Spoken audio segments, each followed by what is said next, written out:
Hello, guys. Good morning, good afternoon, good evening. Como é que vocês estão? Gente, eu tô meio doente hoje, né? Tô com o nariz entupido e a garganta meio ruim. Não sei se é reflexo da segunda dose da vacina, eu tomei ontem.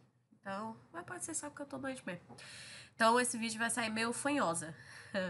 Mas, gente, a gente tá aqui hoje pra corrigir, né, a primeira atividade do terceiro bimestre, certo? Já passei na aula passada pra vocês.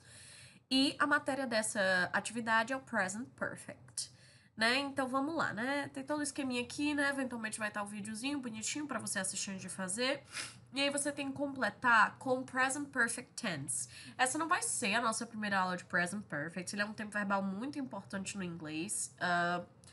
E eu não diria difícil, mas um pouco. É a mesma coisa, né? Complexo. Mas enfim, para os alunos brasileiros entenderem, porque não é algo que a gente tem bem no português, né? Então, às vezes, quando a gente vai tentar traduzir, não sai muito legal do jeito que a gente queria. Mas não é nada difícil. Eu digo, não é difícil, mas os alunos acham complicado porque não tem um equivalente no português e aí fica meio que sem base, né? Mas enfim, gente, como funciona o Present Perfect Tense? No videozinho em cima vocês já viram aí, né, provavelmente.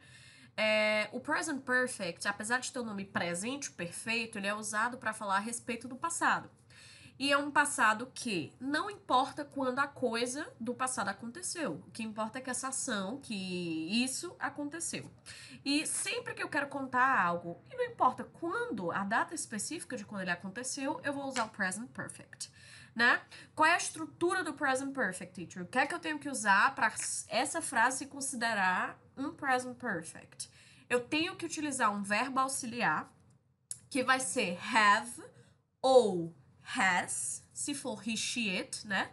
O sujeito da frase. E vou usar o meu verbo principal no particípio. O que é o particípio do verbo principal, teacher?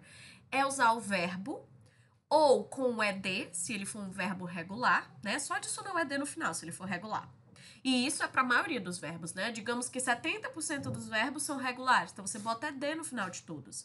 Então você vai botar have ou has e o verbo no ed, ou você vai ter que saber a forma do particípio do verbo, que naturalmente sempre tem no final do livro. Se você pesquisar a lista de verbos irregulares no particípio, você encontra na internet.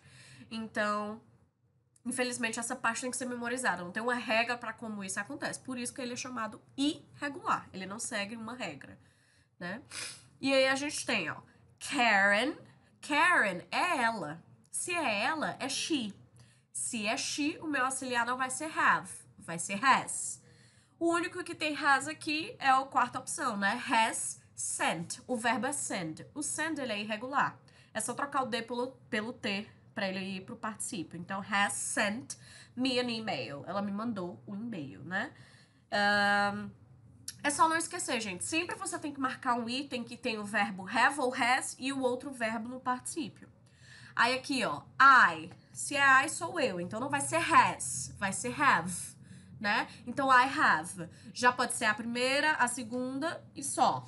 Mas eu tenho um verbo principal, que é o be. E o be no particípio, ele fica been. Então I have been, dizendo que a opção correta é a 2, né? Na 3 é Marcos. Marcos é ele, é he. Então eu vou ter que usar o has ao invés do have. Única opção que tem has, a terceira e a quinta. Mas eu tenho um verbo principal que também é have. Teacher, vai ficar dois verbos? Sim, porque sempre tem que ter o auxiliar e o principal. O auxiliar é has e o principal é have. Have no particípio fica had. Então, Marcus has had, né? Na quarta, Andy também é ele, né? Então vai ser has, né? Perceba que aqui é negativa, então eu vou ter que marcar um item que tenha has e a negativa. Poderiam ser a A e a B se não tivesse a negação. Então, hasn't. E o verbo principal repair é regular, só adicionar o ed, então vai ficar has repaired, né? E no último, Emily, né? É ela também, então she has. Aí fica só o item 3 e o 4. Mas eu tenho que colocar o verbo paint, que é regular, no particípio. Só adicionar o ED. Então, Emily has painted her bedroom, né? Então, é só isso, gente. Basically, só isso, tá?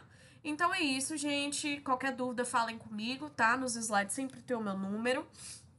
Então vocês podem me mandar mensagens e é isso. Beijos e vejo vocês na semana de interação. Ok? Bye.